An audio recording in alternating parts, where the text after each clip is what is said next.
అదృష్టాది గుణకో ధర్మోక్తే అని కదా. అంటే పరమాత్మకు ఏ ధర్మాలైతే ఉన్నాయో అవన్నీ చెప్పినందువల్ల ఆ ధర్మాలన్నీ కూడా పరమాత్మ ఎందే సమన్వయవుతాయి. ప్రధానమందు గాని జీవుని అందు గాని సమన్వయం కావు. కాబట్టి మేము ఆ రూపంలో చెప్పాము. ఏంటిది? పరమేశ్వరస్య హి ధర్మ ఇహ ఉచ్యతే ఉచ్యమానో దృశ్యతే. ఏ ఏ ధర్మాలైతే చెప్పబడుతున్నాయో అవన్నీ కూడా పరమేశ్వరునికి సంబంధించినవి కానీ మిగతా వాళ్ళకు సంబంధించినవి కావు. ఏమంటావా? యా సర్వజ్ఞ సర్వవితు. ఎవరు సర్వజ్ఞుడై ఉన్నాడో వాడే సర్వవిత్తు. మీ ప్రధానం ఏకదేశము సర్వజ్ఞానం అయ్యేదానికి వీలు లేదు. జీవుడు ఏకదేశము సర్వజ్ఞుడయ్యేదానికి వీలు లేదు. ఈ రెండు ధర్మాలు ఎవరు సంబంధించినవి? పరమాత్మకు సంబంధించినవి. నహి ప్రధానస్యాచేతనస్య శారీరస్య వా ఉపాధి పరిశిచ్ఛిన్న దృష్టే సర్వజ్ఞత్వం సర్వవిత్వం వా సంభవతి. పరిచ్ఛిన్నమైన ప్రధానానికి గాని జీవుడికి గాని సర్వజ్ఞత్వము సర్వవిత్వం సంభవించేదానికి అవకాశము లేదు. ఇలాంటి గుణగణాలు చెప్పిన కారణం చేత, ఇలాంటి ధర్మాలు చెప్పినందువల్ల పరమేశ్వరుడే అదృష్టత్వాది గుణాలు ద్వారా చెప్పబడుతుంది అనేది అవగాహనకు వస్తుంది. అంతేకాకుండా నాను అక్షర శబ్ద నిర్దిష్టత్వాదిభూతయో అనే పరస్థైవ తత్సర్వజ్ఞత్వం సర్వవిత్తం చ నా భూతయోని విషయం ఇత్యుక్తం. ముందేం చెప్పారు? అక్షర శబ్దం ద్వారా చెప్పబడినందువల్ల సర్వజ్ఞత్వం సర్వవిత్తం చ భూతయోనిత్వం భూతయోని విషయత్వం ఇత్యుక్తం. అక్షరశబ్దం ఇప్పుడు సర్వజ్ఞత్వము పరస్థైవ సర్వవిత్వం అంతా కూడా ఈ భూతయోనిత్వం అంటే భూతాల కారణభూతమైన విషయాన్ని కూడా ఏదైతే చెప్పబడిందో దాన్ని కూడా చెప్తుంది. నైవం సంభవతి. అది ప్రధానానికి సంభవించడానికి అవకాశము లేదు, జీవునికి సంభవించడానికి అవకాశము లేదు. యత్ కారణం అక్షరాత్ సంభవంతి విశ్వం. అక్షర స్వరూపమైన కారణం ఏదైతే ఉందో దాని నుంచి విశ్వమంతా కూడా సంభవతి అంటే పుడుతుంది అని. అందుకే అక్షరాత్ పరతపరం అన్నారు కదా. అక్షరం నుంచే సమస్త విశ్వమంతా కూడా సంభవిస్తుంది అన్నారు. అందువల్ల ఇది ప్రకృతం భూతయోనిమిహ జాయమాన ప్రకృతిత్వేన నిర్దిశ్య అనంతరమపి జాయమాన ప్రకృతిత్వేనయో సర్వజ్ఞం నిర్దిశతి. పుట్టబోయే ఉత్పన్నం కాబోయే సృష్టి కాబోయే ఆ జగత్తుకంతా కూడా మరి ప్రకృతి కారణము దాన్ని చూపించినప్పటికీ ఆ ప్రకృతికి సర్వజ్ఞత్వము చూపించేదానికి అవకాశము లేదు. దానిపైన ఉన్న అక్షర స్వరూపమైన పరమాత్మ అయితే ఉన్నాడో అతనే సర్వజ్ఞ శబ్దం చేత చెప్పబడతాడు అని.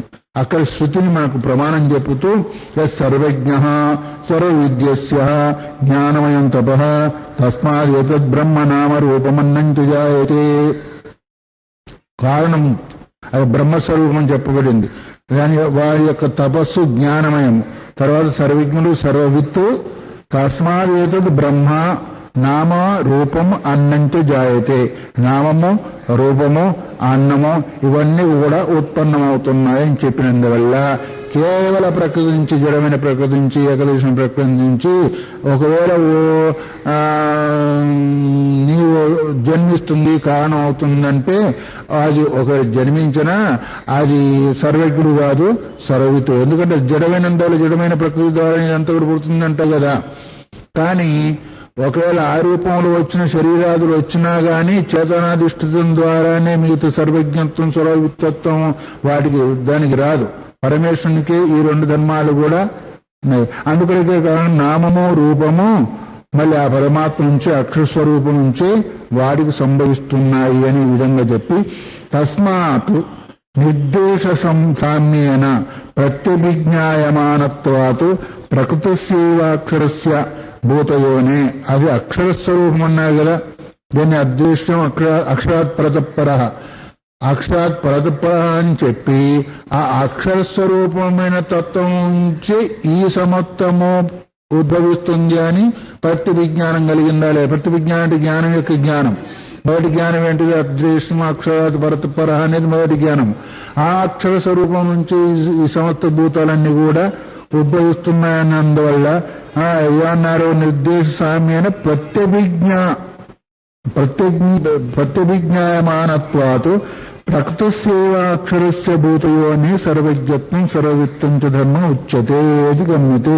ఆ ప్రత్యభిజ్ఞానం ఏదైతే అక్షరస్వరూపం చెప్పబడిందో ఆ అక్షరస్వరూపమే సమస్త జగత్తుకు కారణము, సమస్త జగత్తులు ఉద్భవిస్తున్నాయి నామం రూపం అని చెప్పబడినందువల్ల, ప్రత్యభిజ్ఞ కలిగినందువల్ల పరమేశ్వరుడే అని అనుమాన ప్రమాణం ద్వారా అవగాహన మనకు అవుతుంది అని.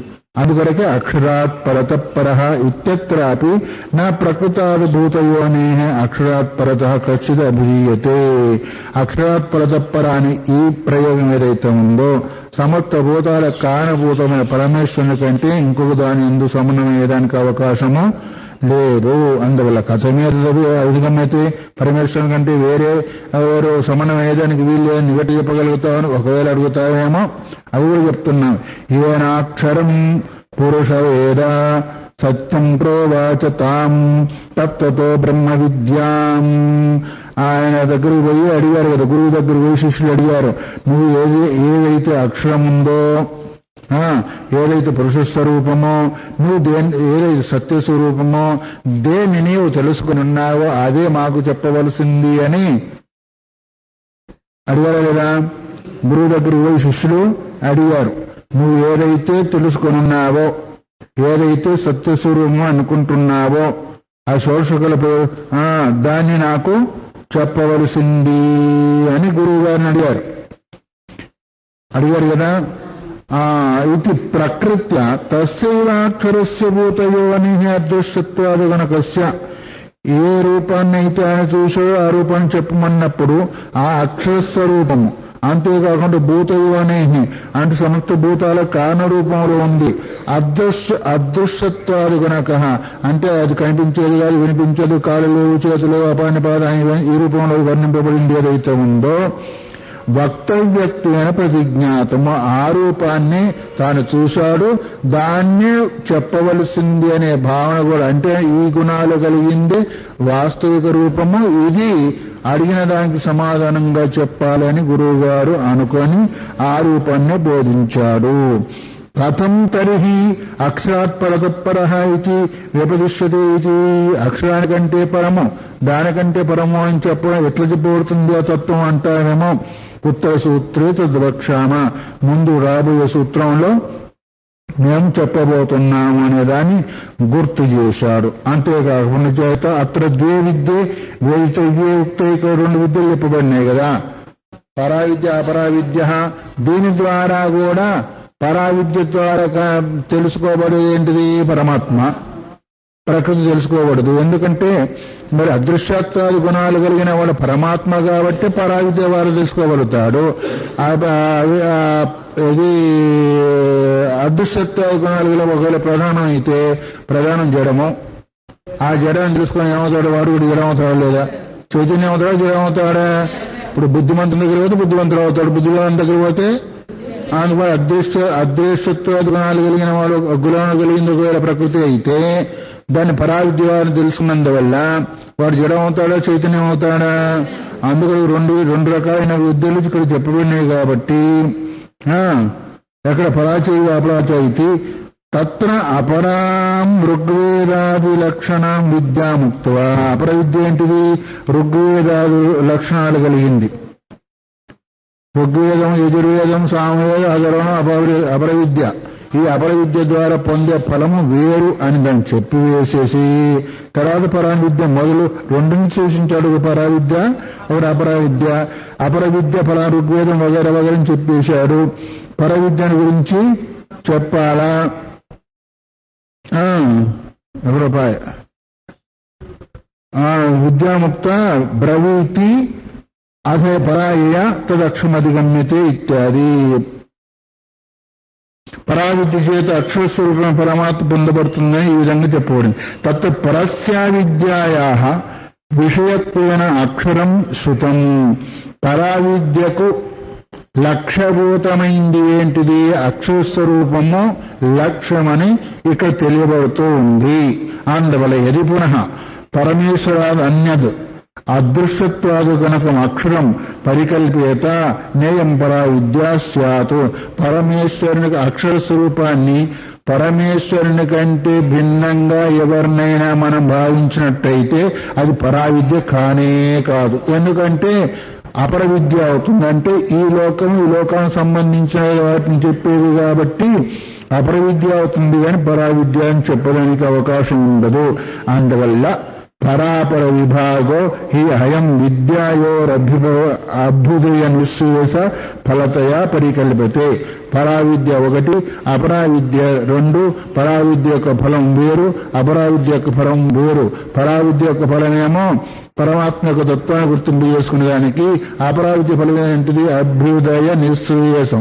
అభ్యుదయం అంటే ఇహలోక పరలోకము, నిశ్రేయసం అంటే మోక్షము. ఒకటేమో అపరావిద్యకు సంబంధించింది, ఒకటేమో పరావిద్యకు సంబంధించింది. పరికల్పతే నది ప్రధాన విద్య, దాని ప్రధాన విద్య అని లేదు. నిశ్రేయస విద్య అన్నారు కానీ ప్రధాన విద్య, పరావిద్యను ఏం విద్య అన్నారు? నిశ్రేయస విద్య అన్నారు కానీ ప్రధాన విద్య అని ఎవరూ చెప్పలేదు. ఒకవేళ నువ్వు అక్షస్వరూపం చేత ప్రధానాన్ని తీసుకున్నట్టయితే ప్రధాన విద్య అని చెప్పబడుతుంది కానీ నిశ్రేయస విద్య అని చెప్పబడదు. అందువల్ల నతి ప్రధాన విద్య నిశ్రేయస ఫల. ప్రధానాన్ని తెలుసుకున్నందువల్ల మోక్షం ఎవరికి కలగదు.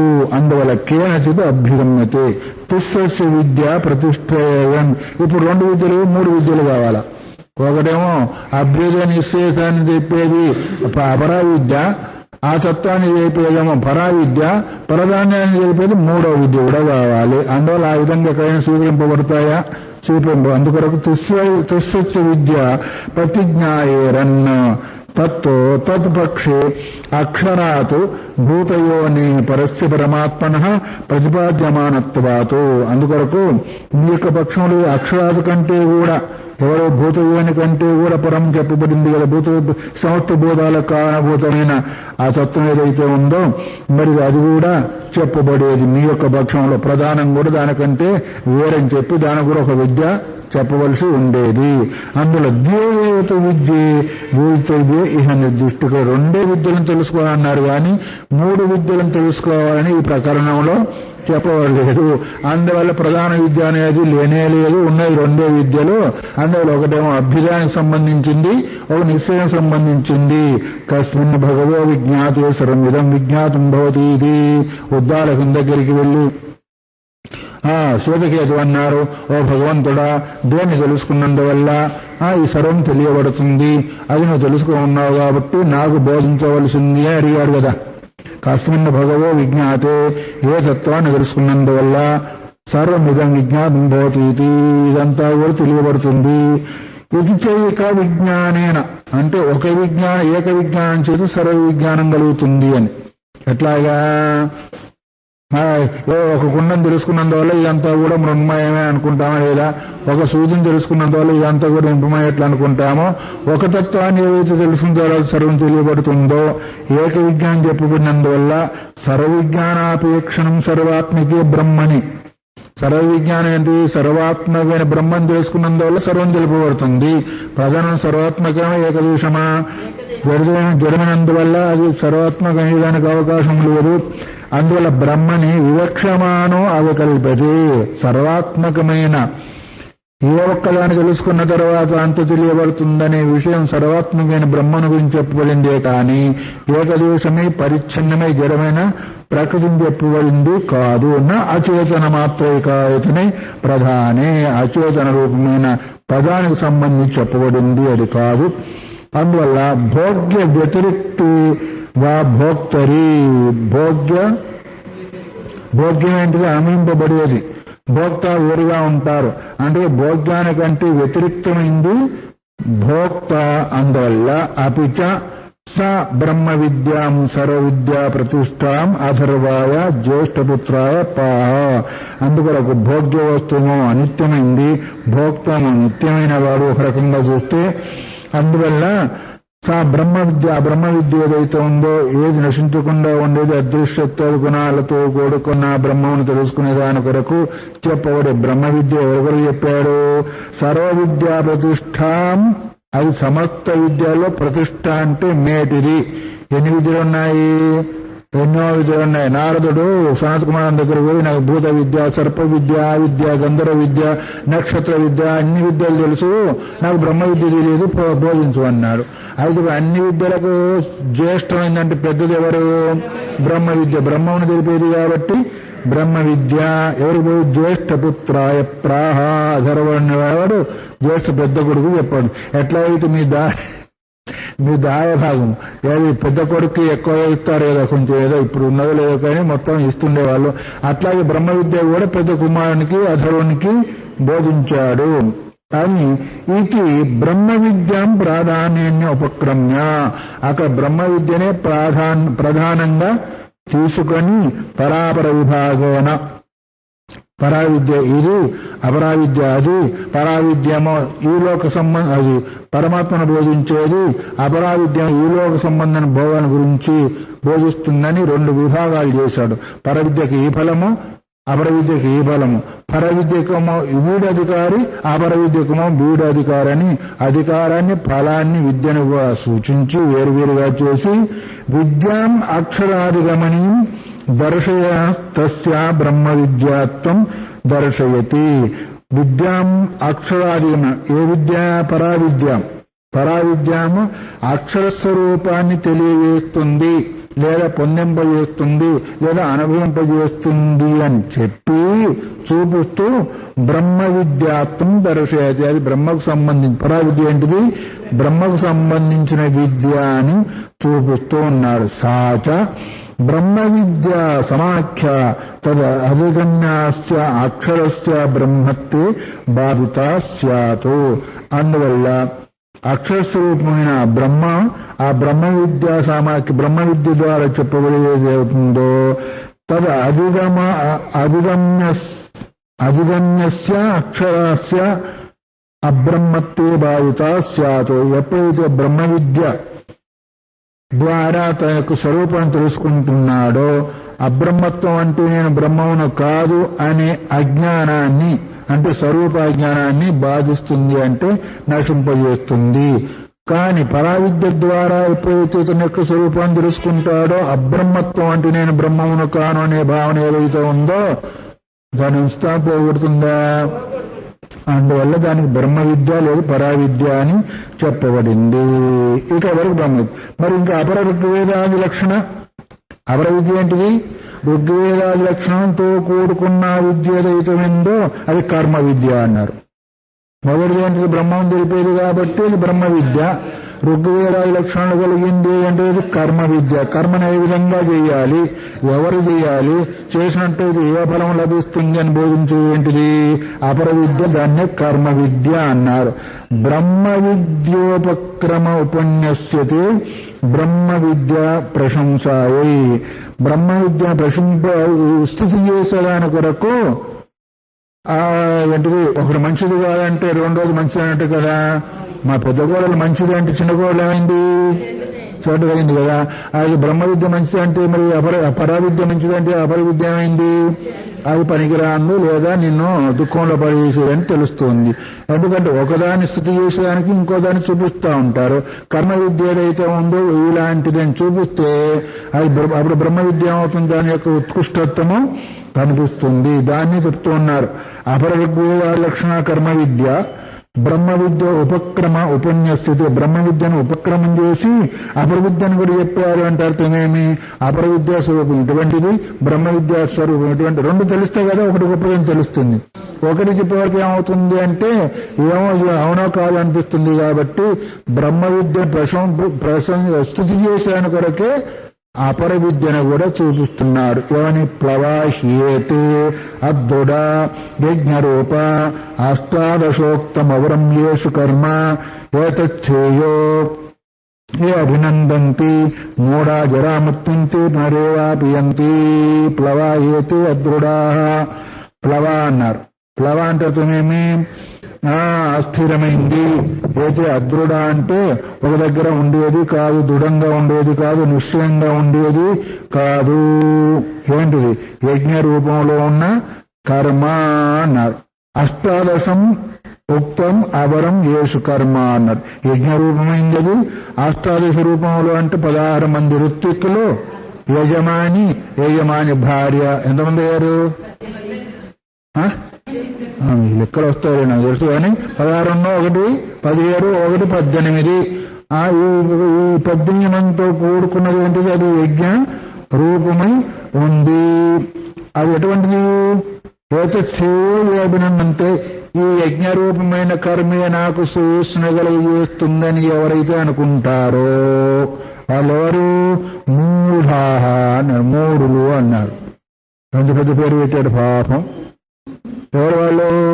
18 మంది ఋత్విక్కులున్న ఆ ఇద్దరితో కలిగి 18 మందితో కొలుకున్న ఈ యజ్ఞ రూపమే నాకు శ్రేయస్సు కలిగేస్తుంది, ఎంతకంటే మించిన శ్రేయస్సు వేరే లేదు అని అనుకొని ఆ యజ్ఞ రూప కర్మలో ఎవరైతే పడిపోతారో వాళ్ళు మూఢులు అంట. అంటే ఉన్నదాన్నే మరిచిపోయి లేని దాన్ని గుర్తు చేసుకొని ఏంటిది శ్రేయస్సును ప్రేయస్సుగా అనుకొని ప్రేయస్సును శ్రేయస్సుగా అనుకునే వాళ్ళు ఎవరు? ఒకదాని అందు ఒకదా అంటే దానివల్ల ఏమవుతుందంటావా? జరామృత్యుంతే పునరేవాపయంతి. మాటి ఎందుకు యజ్ఞరూప కర్మ చేశావు? ఆ కర్మ ఎందుకు చేశావు? ఫలాన్ని అనుభవించడానికి కదా. అనుభవించడానికి మళ్ళీ అక్కడికి వెళ్ళాలా వద్దా? అక్కడ శరీరం తీసుకోవాలా వద్దా? అది అనుభవించాలా? ఎంతసేపు అనుభవించాలా? పుణ్యం ఉన్నంత వరకు. అది ఎప్పుడు అనుభవిస్తావు? ఈ మనుషుల లోకానికంటే అక్కడ ఆయుష్ పెద్దది. ఆ ఆయుష్ ప్రకారం అక్కడ ఉండాలా. నీ ఆయుష్ వాళ్ళ ఆయుష్ ఎంత? నీకు 360 రోజులు అయితే వాళ్ళకు ఒక రోజు, నీకు ఒక సంవత్సరం అయితే వాళ్ళకు ఒక రోజు. ఆ ప్రకారంగా ఏ కర్మ ద్వారా నువ్వు ఆ లోకాలకు పోయావో అన్ని 100 సంవత్సరాలు 1000 సంవత్సరాలు ఉండాలా వద్దా? మళ్ళీ అక్కడి నుంచి తోసేస్తే మళ్ళీ కింద పడతావు. మళ్ళీ ఇక్కడి నుంచి చేస్తే మళ్ళీ అక్కడికి. అందుకని జరామృత్యుం అన్నారు. ఏమన్నారు? జరామృత్యుంతే పునరేవా పియంతి. మాటికి రావడము పోవడము, ఇది సంసారం అనేది జరుగుతూనే ఉంటుంది. దానివల్ల అపర విద్య ద్వారా ప్రతిపాదింపబడిన కర్మ చేసినందువల్ల జనమన ప్రవాహం అనేది నడుస్తూనే ఉంటుంది. ఇత్యేవమాది నిందా వచనాతో వాళ్ళని మూఢులను ఎందుకు నిందించారు అంటే శ్రేయస్సును వదిలిపెట్టి కేవలం ప్రేయస్సు వరకు పోతారు కాబట్టి వాళ్ళు మూఢులు అని వీళ్ళను నిందించి బ్రహ్మ విద్యను స్తుతి చేసినట్టు అయింది. ఒకటి ఎప్పుడైతే నిందిస్తామో రెండవది శ్రేష్టమైంది అనిపిస్తుంది కాబట్టి నిందిత్వచ అపరాం విద్యాం తతో విరక్తస్య పరా విద్యాధికారం దర్శయతి. ఈ అపర విద్యను నిందించి ఎవరైతే అపర విద్యందు విరక్తులై ఉన్నారో, ఎందుకంటే మూఢులు అన్నారు కదా, మరి ఎంతసేపటికైనా ఎంత అనుభవించినా ఆ ఫలమేను. ఈ ఇంద్రియాల ద్వారా అనుభవించి ఎప్పుడైనా ఒకప్పుడు దానికి మరి జర అంటే ముసలితనం కూడా వస్తుంది, మృత్యువు కూడా వస్తుంది. కాబట్టి దానిలో దీని శుభము లేదని ప్రహ్లాదుడు అన్నట్టుగా ఎవరికైనా వైరాగ్యం కలిగిన వాడు ఉంటే దేని యందు ఈ అపర విద్య యందు కర్మకాండ యందు అలాంటి వాళ్ళకి ఏం బోధిస్తుంది అంటే పరా విరక్తస్య పరా విద్యాధికారం.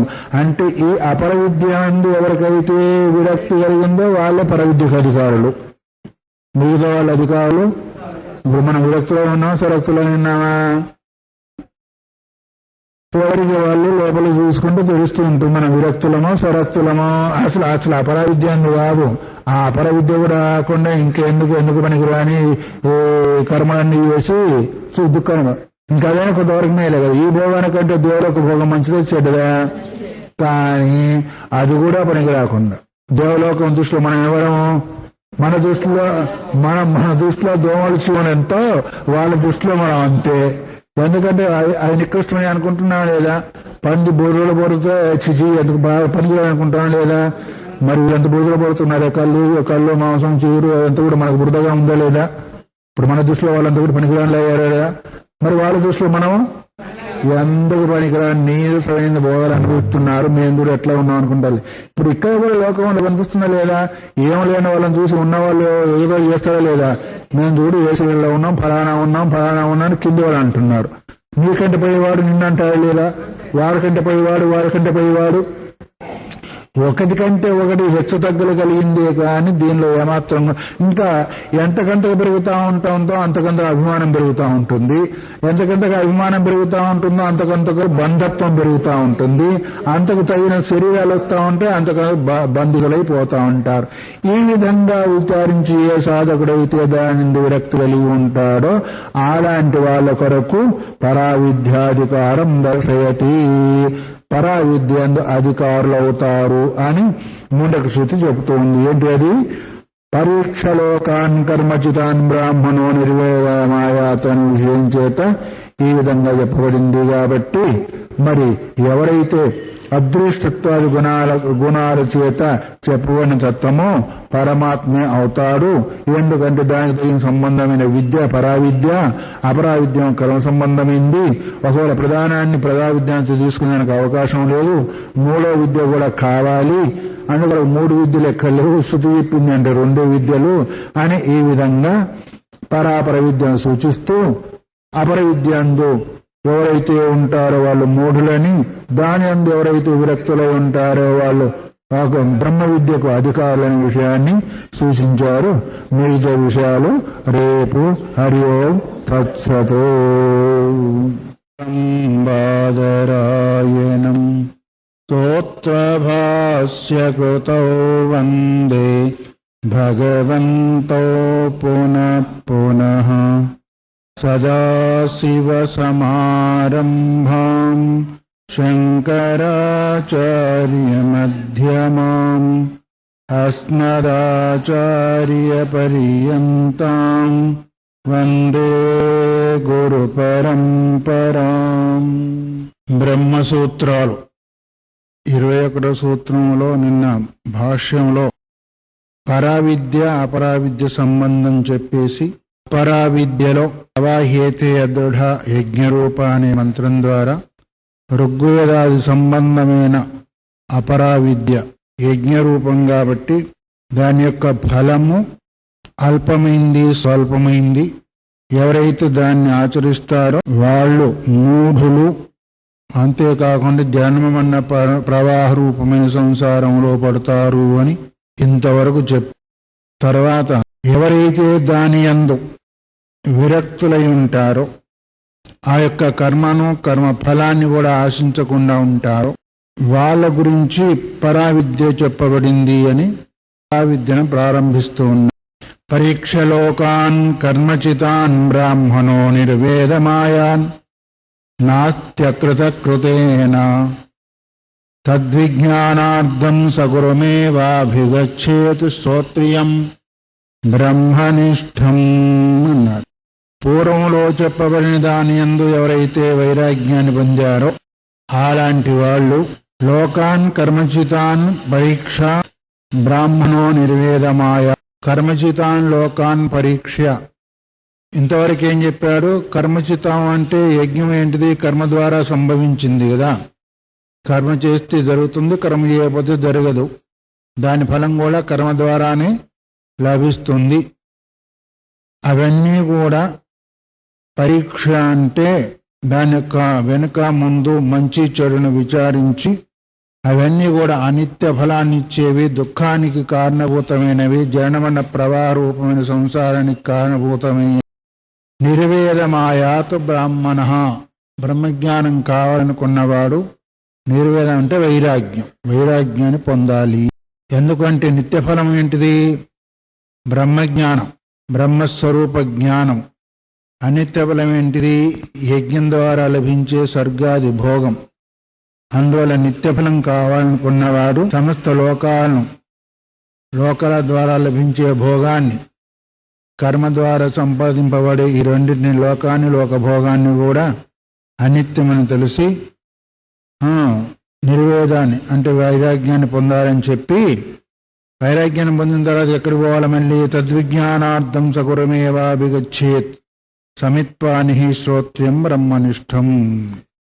నువ్వు దేని గురించి అయితే దాని ఎందు వైరాగ్యాన్ని కలిగి ఉన్నావో దాన్ని తెలుసుకునే దాని కొరకు చేతి యందు సమిధలను తీసుకొని గురువు దగ్గరికి వెళ్ళాలి అని ముండక శృతి చెప్పింది అని. కర్మను నిందించింది, జ్ఞానాన్నేమో స్తుతి చేసింది. అపరావిద్యనేమో నిందించింది, పరావిద్యనేమో స్తుతి చేసింది. ఎందుకు అంటే వైరాగ్యం కలిగిన వాడు దేని నుంచి వైరాగ్యం కలిగింది? వాడికి సమస్త భోగాల నుంచి వైరాగ్యం కలిగింది. అందువల్ల మళ్ళీ దానిలోనే పడివేసినందువల్ల వాడికి సుఖమా దుఃఖమా? దుఃఖము. కాబట్టి దాన్ని పోగొట్టుకునే దాని కొరకు గురువు దగ్గరికి వెళ్ళాలని బోధించింది. కాబట్టి అంటే దీన్ని వల్ల ఏం తెలిసింది అంటే అపరావిద్యను నిందించి పరావిద్యను స్తుతి చేసింది అని. ఇది యత్తోక్తం అచేతనానాం పృథివ్యాదీనాం దృష్టాంతత్వేనోపాదాన దాష్టాంతికేన ప్రచేతనేన భూతయోనిన భవితవ్యమితి. ఉపమానం చెప్పబడింది అంటే అచేతనం, పృథివ్యాదులంతా కూడా చేతనమా అచేతనమా? పృథివీ, వాయువు, ఆకాశం అంతా కూడా అచేతనం. అవన్నీ కూడా అచేతనమైనందువల్ల దృష్టాంతాలు. ఉపాదాన దాష్టాంతికేన అపి అచేతనైన భూతయోనిన. దాష్టాంతికం కూడా ఎట్లా ఉండాలి? అచేతనమయ్యే ఉండాలి. దృష్టాంతం ఏంటిది? పృథివ్యాది భూతాలు.